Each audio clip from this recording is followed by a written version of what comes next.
হে everyone, কেমন আছো তোমরা? আই হোপ তোমরা সকলেই ভালো আছো। আজকে দিনটি হচ্ছে রবিবার। ঘুম থেকে সকালে উঠেই ফ্রেশ হওয়ার পরে আমি একটু ম্যাগি খেয়েছিলাম। আর এখন শীতের সময় আমি আগে কি করতাম বলো তো?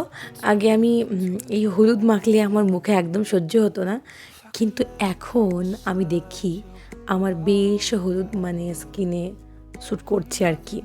তাই এই হচ্ছে আমাদের বাড়ির বাগানের একটা হলুদ হয়েছে, গাছ হয়েছে।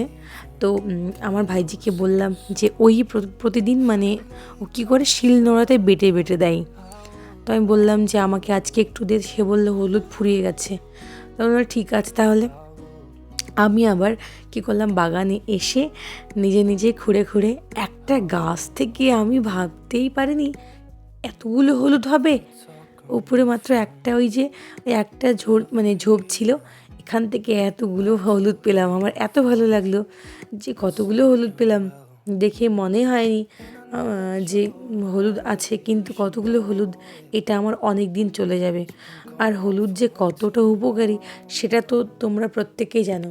সকালে অনেকে নয়, আমি আগে কি করতাম, এমনি জল খেতাম, তারপরে একটু করে হলুদের টুকরো এমনি, অনেকে সহ্য হয় না কাঁচা গন্ধ বা হয়তো দাঁতে লেগে যায় কালারটা, কিন্তু একটু কষ্ট করে চিবিয়ে খেয়ে নিলে না পেটের জন্য, রক্ত ব্লাড পিউরিফাইয়ের জন্য হলুদ খুব খুব ভীষণ ভালো, ভীষণ ভালো।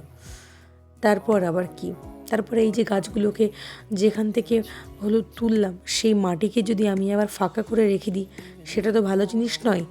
যে কারণে আবার পুনরায় মাটিটিকে ভালো করে বন্ধ করে দিলাম। তো এই হলো ব্যাপার। এমনি মাটির উপরে কত অত্যাচার আমরা করে চলে যাচ্ছি প্রতিদিন। তো তারপরে এক প্লেট হলুদ নিয়ে বেশ আমার ভালো লাগলো। যখন যেটা ব্যবহার করা হয় না সেটা যখন নিজের কাজে লাগে আর সেটা হাতের কাছে পাওয়া যায়, এত ভালো লাগে, সেটা আশা করছি তোমরা জানো। আর বাড়ির বাগানের জিনিসের একটা আলাদাই মজা আছে, সেটাও তোমরা জানো। দেখো কতগুলো হলুদ হয়েছে। আর সেই এর আগের দিন তোমাদের দেখিয়েছিলাম কামরাঙা হয়েছে আমাদের গাছে। কামরাঙাটা এখন আমরা তুলব না, যখন পাকবে তখন তুলব। আজকে আমাদের বাড়িতে চলো তোমাদেরকে বলি কী কী খাবার হয়েছিল। প্রথমে হয়েছিল মাছ ভাজা, তারপরে হয়েছিল মাংসের ঝোল।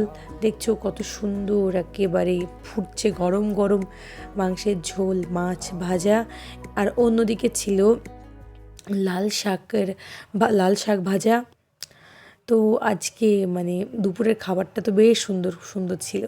আর এইরকম মাছ ভাজা দিয়ে ভাত, তাতে আবার শীতের দিনে রোদে বাইরে বসে যদি গরম গরম ধোয়া ওঠা ভাত নেওয়া হয়, তার সাথে এরকম একটি বা দুটো মাছ ভাজা ছাড়িয়ে ছাড়িয়ে একটু মাখা মাখা, কী যে ঘ্রাণ, কী যে স্বাদ, সেটা যেন এক অতুলনীয়। আর মাংসের কালারটা এত ভালো এসেছে, এত ভালো এসেছে।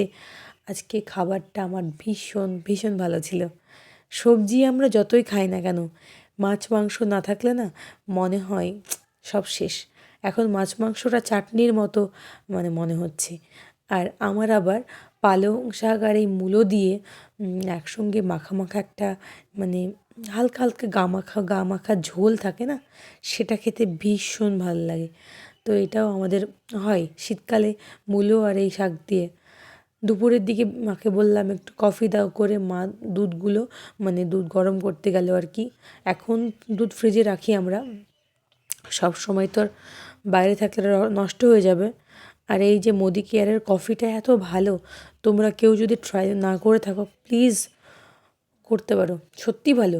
আমি নিজে খাচ্ছি, না খেয়ে কোনো কিছু রেকমেন্ড আমি করবো না, তেমন মানুষ আমি নই।